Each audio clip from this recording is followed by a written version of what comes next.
दोस्तों, स्वागत है आप सभी का अपने YouTube चैनल पर। तो आज हम बात करने वाले हरियाणा विधानसभा चुनाव के बारे में। जी हाँ, चैनल पे नए हैं तो चैनल को सब्सक्राइब कर दीजिए। अगर आप फेसबुक पेज पे देख रहे हैं तो फेसबुक पेज को जरूर फॉलो कीजिए।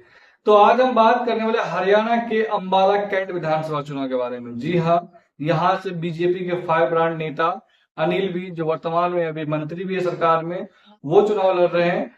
और दूसरा जो कांग्रेस की तरफ से कैंडिडेट है वो परिमल परी चुनाव लड़ रही है यहाँ से। हालांकि यहाँ से जो है कांग्रेस के एक और दावेदार थी चित्रा स्वारा, लेकिन उन्हें टिकट नहीं दिया गया। परिमल परी को यहाँ से टिकट दिया गया है। लेकिन आपको बता दूं कि चित्रा स्वारा यहाँ से निर्दलीय तौर पर चुनाव लड़ रही है। अगर इस सीट के इतिहास की हम बात करें तो ये सीट काफी दिलचस्प मायने है। और पंजाब से सटा हुआ जिला अंबाला, अंबाला जो है वो पंजाब से सटा हुआ एक जिला है।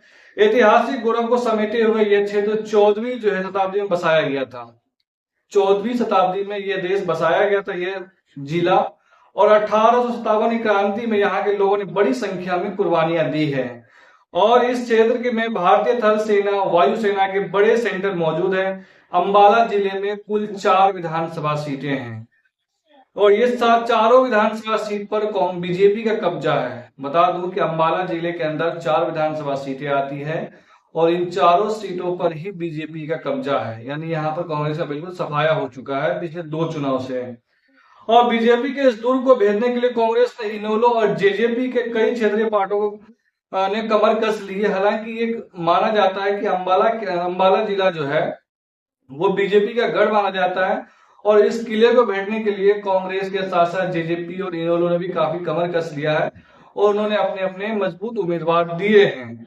लेकिन अगर बात करें अंबाला जिले में तो अंबाला कैंट, अंबाला सिटी, नारायणगढ़ और मुलाना सीटें आती है। और ये सभी सीटों पर जो है, ये सभी सीटें जो है अंबाला लोकसभा क्षेत्र के अंदर आती है। और मैं बता दूं कि अंबाला लोकसभा क्षेत्र से जो बीजेपी के जो सांसद है वो लाल कटारिया, रतन लाल कटारिया सांसद है। यहाँ से बीजेपी के जो फिलहाल सांसद है, जो 2019 में हुआ था, उसमें रतन लाल कटारिया ने यहाँ चुनाव जीता था।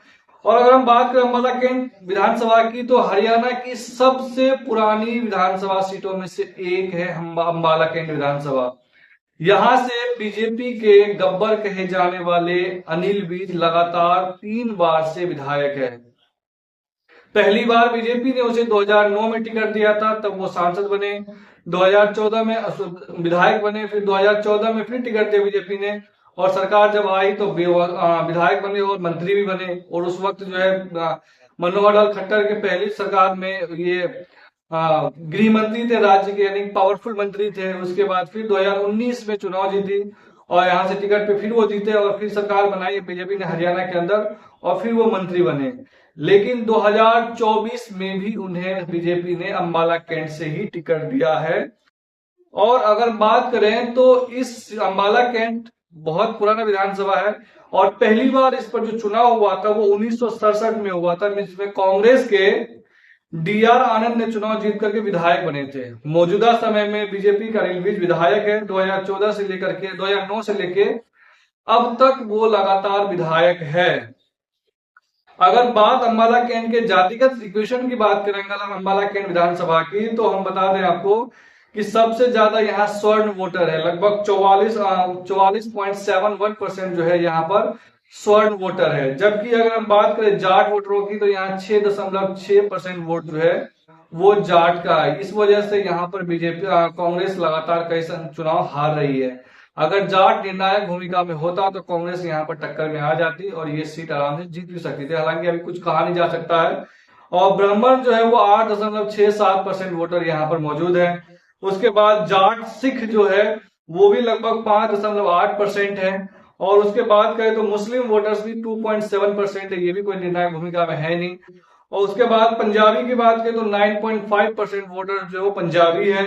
वैश्य समाज के वोटर जो है वो 5.88% है। और राजपूत वोटर्स जो है वो 4.7% है। ओबीसी वोटर्स जो है वो लगभग 28% वोटर्स जो है वो ओबीसी है। 28.27% वोटर्स जो है अंबाला कैंट में वो ओबीसी वोटर्स है। उसके बाद अगर बात करें सैनी की तो 5% मौजूद है इस विधानसभा में। गुज्जर 4% मौजूद है। उसके बाद लगभग मुस्लिम 2% मौजूद है। अनुसूचित जाति 27.2 और हरिजन जो है वो 6.1%, यानी यहाँ पर दलित वोटर भी मौजूद है।